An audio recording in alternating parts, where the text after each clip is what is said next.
Ndoto huanza mapema, vipaji hujengwa mapema, mashujaa wa kesho huzaliwa leo. Karibu katika mashindano makubwa ya soka la vijana chini ya umri wa miaka 15, wilaya ya Kilombero, Dr. Kitako Youth League. Hii si ya kawaida. Hapa ndipo vipaji vinapogunduliwa, ndoto zinapoanza kutimia na nyota wa baadaye wa Tanzania wanapong'ara.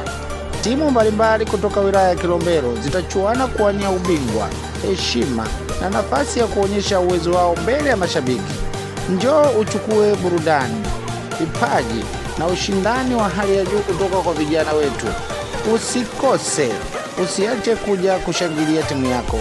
Kwa pamoja, Dr. Kitako Youth League, kuibua vipaji, kujenga taifa. Mpira wetu, vipaji vyetu, maisha yetu. Acha mpira uchezwe. Kilombero.